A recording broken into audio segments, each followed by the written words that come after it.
Donc aujourd'hui, on peut imaginer nous, musulmans qui vivons dans une terre non islamique, hein, dans un pays occidental, où les solutions concernant le problème sexuel des jeunes est un problème assez important. Quelle autre solution, hormis le mariage traditionnel, est-ce que le jeune va avoir s'il veut être dans un cadre moral et légal? Donc, effectivement, en islam, déjà bonjour à toutes et à tous. En islam, il y a deux types de mariage, comme tu l'as dit. Il y a le mariage traditionnel qui est connu de tous, mais effectivement, il y a le mariage qui est temporaire et qui n'est pas connu. Et on va essayer d'expliquer un peu le pourquoi du comment de ce mariage. Donc, effectivement, il y a des fausses solutions aux problèmes que vivent les jeunes à l'heure d'aujourd'hui. Alors, je m'explique. Certains vont dire qu'il va être préférable de recourir à la fornication et que par la suite Dieu leur pardonnera. Donc c'est un calcul qu'ils font dans leur tête. Ils se disent je suis jeune, j'ai pas les moyens de me marier, mais bon, comme j'ai des besoins, je vais les assouvir dans un cadre dont je sais qu'il est illicite, et par la suite je vais espérer en la miséricorde de Dieu. Donc ça c'est une façon de penser généralisée aujourd'hui. Alors en quoi cette façon de penser est mauvaise? Mais en fait, parce que déjà, dans un premier temps, la base de l'islam, c'est de dire que toute action ne vaut que par son intention. Innamal a'malu binniyat, comme disait le saint prophète sur la grâce et la paix. On ne doute pas que Dieu pardonne tous les péchés, mais la question qui se pose alors, c'est pourquoi recourir au péché quand on peut faire la même chose licitement? D'accord, alors parce qu'on entend souvent des personnes parler de ces solutions qui existent dans la tradition islamique, mais qui ne sont pas forcément adaptées actuellement. Alors qu'est-ce qu'on entend en général comme conseil pour ces jeunes? Bon, bonjour à tous nos auditeurs et auditrices. Donc, pour répondre à ta question, les recommandations qui sont données par on va dire par les savants de la communauté musulmane, la majorité des savants, ils vont nous dire que le jeune homme ou la jeune fille, pour ne pas succomber aux tentations et à ce plaisir de la chair, eh bien, on va leur conseiller de s'abstenir en jeûnant.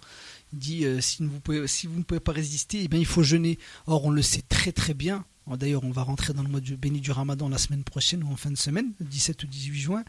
On sait très très bien qu'il est totalement, vraiment très difficile de pouvoir jeûner d'une manière assez régulière, surtout dans cette société occidentale.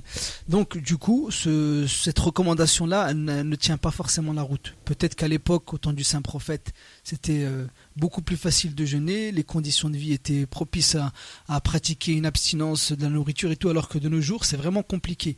Donc, on voit que cette recommandation-là, elle ne tient pas la route. Et l'autre recommandation qui est dit, c'est de se marier. Donc de se marier directement, arriver à un certain âge et tout.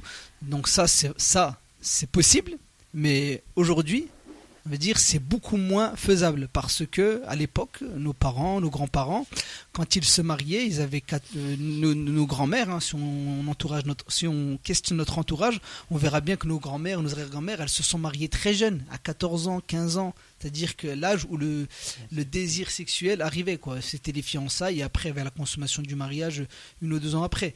C'était vraiment une société vraiment très simple. Et les jeunes hommes, ils se mariaient très très jeunes, 17 ans, 18 ans, 19 ans, 20 ans. Maximum, c'était 25 ans. Alors de nos jours, quand on regarde autour de nous, l'âge de mariage a été repoussé à 35 ans. C'est parce qu'il y a eu la société qui a voulu que les jeunes aient une situation financière stable, c'est-à-dire qu'ils ont fait des études, et les études, ça dure jusqu'à 25 ans en moyenne. Donc du coup, de cette période-là, de l'arrivée de la puberté, 15, 16, 17 ans, jusqu'à 25 ans, donc la recommandation de se marier, elle n'est plus valable. Et la recommandation de jeûner, elle est encore moins valable. Donc ça veut dire que qu'est-ce qu'on propose à ces jeunes-là, à cette tranche-là, pour pouvoir vivre sereinement et ne pas être frustré? Parce qu'il faut savoir que le corps a des besoins, le fait des besoins primaires, le fait de pouvoir se nourrir, se nourrir, de pouvoir avoir des rapports sexuels d'une manière licite, et ben ça, l'islam avait pensé à tout ça et a proposé cette solution-là du mariage temporaire. mais on l'appelle mariage, mais en fait, il faut voir le mot union sacrée. C'est-à-dire, c'est une union sacrée que Dieu légitime entre un homme et une femme qui puissent assouvir leurs désirs dans un cadre légal. D'accord. Alors justement, pour les personnes qui n'ont jamais entendu parler de cette deuxième forme de mariage ou d'union sacrée en islam, la question de la légitimité va se poser. Alors, est-ce que ce mariage est vraiment légitime pour les personnes qui nous écoutent et qui s'interrogent? Effectivement, c'est une bonne question à laquelle il faut répondre. Mais déjà, pour faire la petite parenthèse, c'est que ceux qui recourent à la fornication, eux ne se posent pas la question de savoir, en règle générale, si c'est légitime ou pas. D'accord. Ils savent que c'est illégitime. Là, par contre, au niveau du mariage temporaire, il faut effectuer une étude sérieuse pour s'apercevoir d'une chose, c'est que il y a un verset du Coran qui rend licite ce mariage dit temporaire. Alors, j'en veux pour preuve le verset 24 de la sourate 4, de la sourate Les Femmes. Donc, il y a une sourate dans le Coran qui est dédiée aux femmes. C'est le seul livre sacré qui va mettre la femme à un si haut niveau, pour lui dédier toute une sourate. Alors, dans ce verset, Dieu nous dit, puis de même que vous jouissiez d'elles, donnez-leur leur salaire d'honneur, la dot, comme une chose due. Alors, parce que le Coran, donc effectivement, c'est la parole divine, mais pour la comprendre, il faut se référer aux interprétations sérieuses du Coran. Donc sinon, tout le monde dit n'importe quoi et on s'en sort plus. Donc les références qui font autorité, comme le livre de certains Suyuti, ou de Ibn Kathir, donc toutes ces références-là, ultra connues chez les musulmans, vont expliquer la chose suivante, c'est que ce verset coranique a été révélé pour rendre licite le mariage dit de jouissance, le mariage temporaire. Et donc, il suffit à tout à chacun d'aller vérifier par soi-même les références pour avoir une conscience et une certitude sur la chose. D'accord. Alors, juste avant de parler de l'avortement et pour conclure sur cette deuxième forme de mariage qui est l'union sacrée du mariage temporaire, on va finir justement sur ce point. Quelles sont les critiques qu'on va entendre ou qu'on entend fréquemment concernant ce mariage, cette union sacrée? Parce qu'on entend beaucoup de critiques, notamment le fait que voilà, c'est une certaine forme pour l'homme en tout cas, de se faciliter et d'avoir un maximum de compagnes dans un cadre plus ou moins légal. Est-ce que c'est les seules critiques? Et puis si il y en a d'autres, citez-les-nous. Et comment contrecarrer justement ces critiques? Effectivement, le mariage temporaire a fait couler beaucoup d'encre et des sujets à polémique. À chaque fois qu'on aborde le sujet, ça fait monter les passions et la raison disparaît. Or, nous, on est là pour expliquer les choses d'une manière sereine, calme et avec logique. Et on utilise souvent la raison pour pouvoir expliquer les choses. Donc déjà, premièrement, comme il avait expliqué un collègue, en disant que les gens ne se posaient pas la question de savoir si oui ou non la fornication était interdite ou pas. Quand le désir arrive, je veux dire, ils prennent leur plaisir et après ils demandent pardon, comme on dit. Or là, nous, on est là pour leur proposer une solution qui est coranique. Voilà, et éviter d'être en amont, c'est-à-dire en amont, c'est une solution qui vient de Dieu et de son prophète. Mais les critiques, justement, vont nous dire que, par exemple, le mariage temporaire, il a été abrogé par un verset dans une sourate Les Croyants, et puis cette sourate, elle est mécoise, alors que le verset rendant légitime le mariage temporaire, elle est médinoise. Or, on sait très bien que le prophète était d'abord à la Mecque, puis à Médine. Donc, du coup, le verset du mécois, il était avant. Et le verset médinois, il est venu bien après. Ça veut dire que il ne peut pas abroger, ce verset-là ne peut pas concerner l'abrogation du mariage temporaire. Et la deuxième critique qui est faite, c'est qu'on va comparer le mariage temporaire à de la prostitution. Cela voudrait dire, indirectement, que Dieu et son prophète autorisent la prostitution. Ce qui est inconcevable. Totalement inconcevable. Et on ne peut pas remettre en cause le fait que Dieu et son prophète a autorisé la prostitution. Et surtout que c'est parce qu'en fait, on ne cherche pas à aller profondément dans la question. C'est-à-dire, en apparence, on va dire oui, c'est clair, deux personnes qui se mettent d'accord, une période donnée, ils font ce qu'ils ont à faire et après c'est bon. Or non, c'est vraiment parce que Dieu et son prophète l'ont légitimé. Il y a un cadre légal à respecter. C'est-à-dire que nous, on n'est pas rentré dans la question de fond, il faut savoir qu'il y a des règles à respecter. C'est pas un jeu. Et même un verset du Coran qui dit ne déclarez pas illicite les bonnes choses que Dieu vous a permises et ne transgressez pas. Dans le fait de transgresser, ça sous-entendait le fait de ne pas abuser de ce type de pratique. C'est-à-dire que quand on veut pratiquer ce genre d'union sacrée, de mariage, de plaisir, c'est parce qu'on est dans le besoin et on a peur de succomber dans le péché, mais ce n'est en aucun cas un jeu. C'est-à-dire qu'après, dans tous les cas, si on joue avec Dieu ou si on joue avec cette pratique-là, c'est comme n'importe quelle autre pratique du Coran ou de la tradition prophétique, eh ben, on va en payer le prix d'abord ici-bas, c'est-à-dire on va récolter le mal qu'on sème, et après dans l'au-delà. Et donc cet argument-là, cette critique par rapport à la prostitution n'est pas valable du tout. D'accord, Hicham, tu voulais ajouter une chose peut-être avant qu'on puisse passer à l'avortement? Simplement pour rebondir par rapport à ce qui a été dit, effectivement, la critique consiste à dire on profite des femmes, on fait, en fait, finalement, le mauvais comportement de certains vis-à-vis du mariage temporaire amène à croire que c'est quelque chose de n'importe quoi. Moi, ce que je dirais, c'est il y a aussi des personnes qui abusent du mariage traditionnel. C'est-à-dire qui se marient à la mairie, voilà, et qui vont multiplier les mariages. Ce n'est pas pour autant que je vais dire que le mariage traditionnel, c'est du n'importe quoi. Donc il faut bien faire la part des choses entre une chose et ceux qui la pratiquent.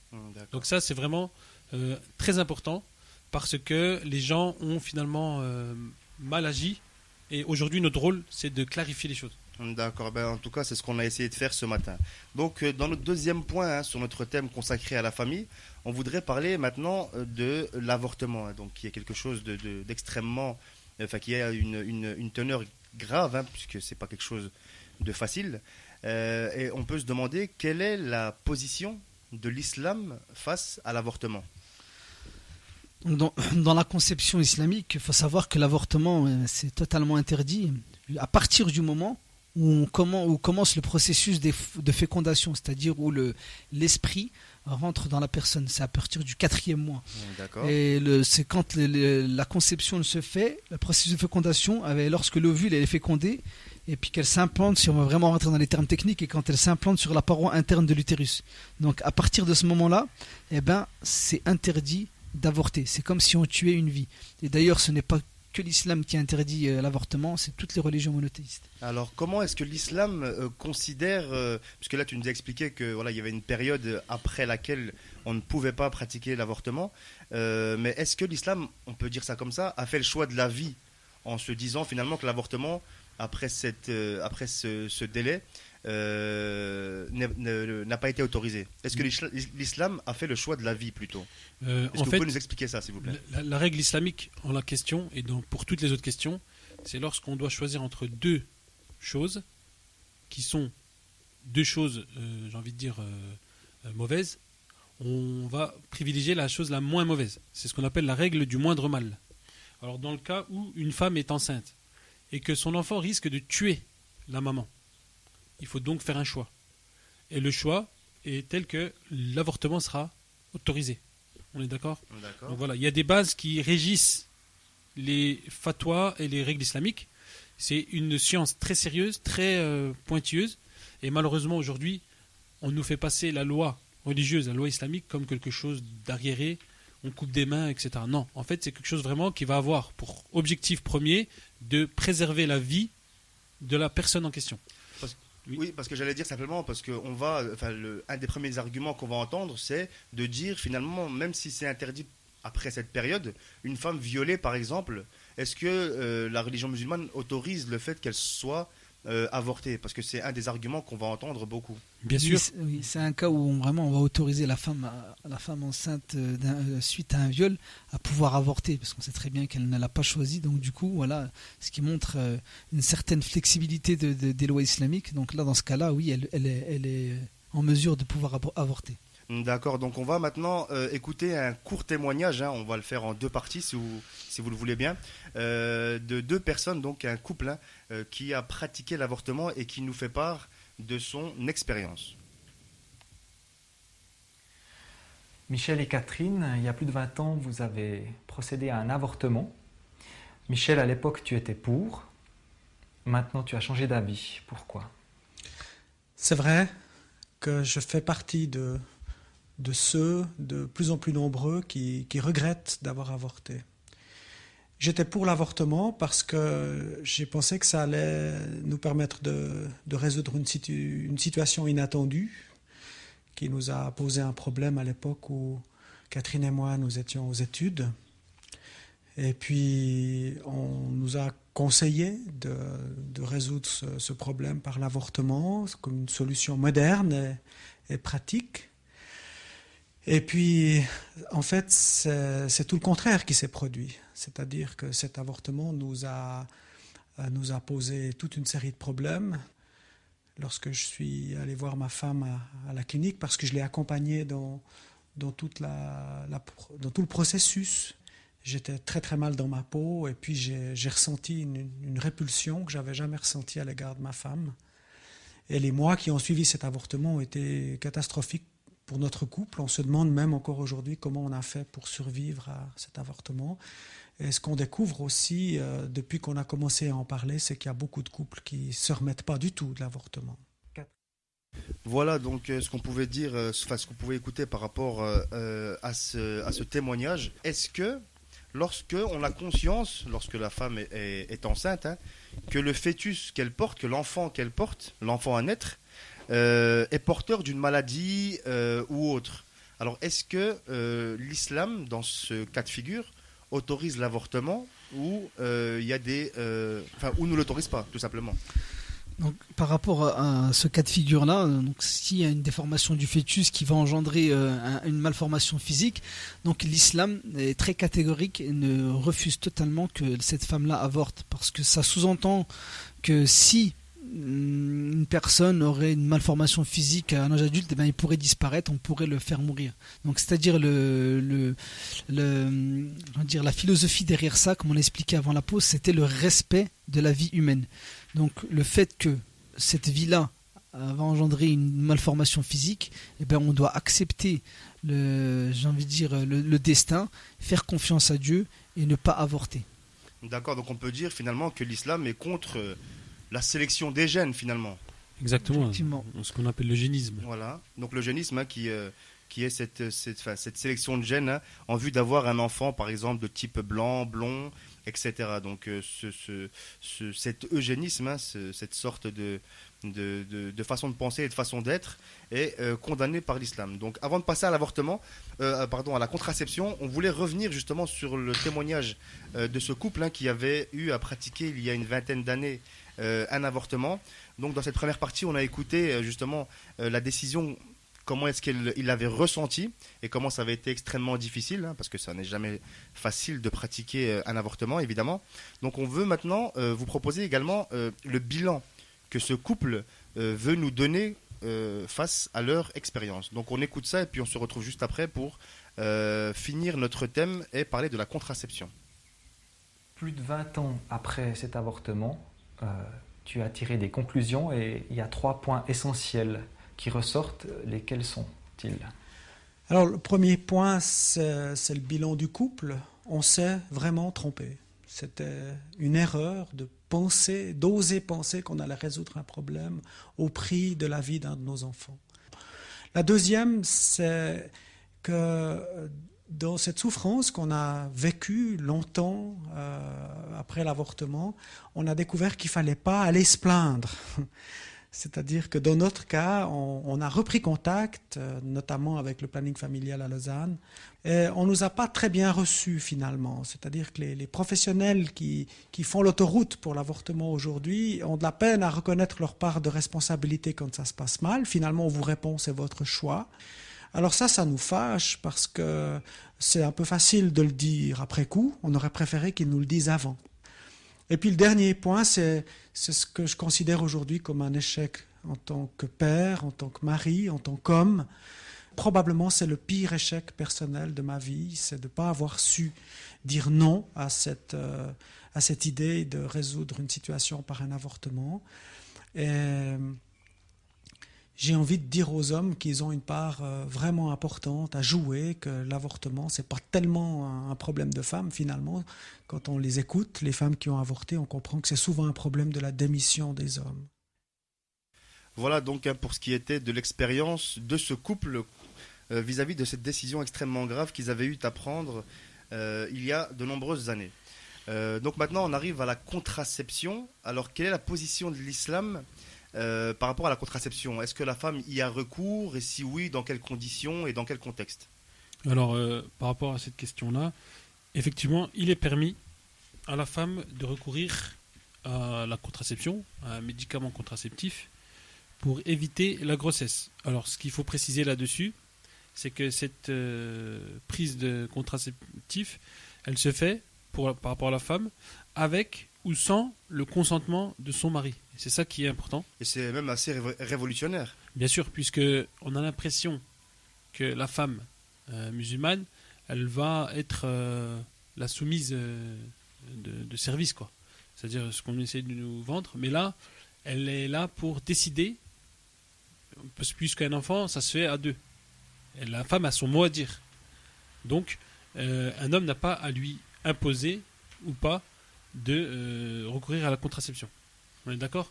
Donc ça, c'est ce qui, encore une fois, montre les droits qu'une femme elle a d'un point de vue islamique. Donc ça, c'est vraiment quelque chose d'important à savoir. Et c'est selon l'avis des savants sérieux de la religion musulmane. Parce que est-ce qu'on peut dire aussi que les autres religions n'autorisent pas forcément, et encore plus sans le consentement du mari, la contraception ? Oui, comme on sait que chez les chrétiens, donc l'Église considère la contraception comme une pratique interdite totalement. Interdite totalement. Interdite totalement. اللهم إني أسألك وأتوجه إليك بنبيك نبي الرحمة محمد صلى الله عليه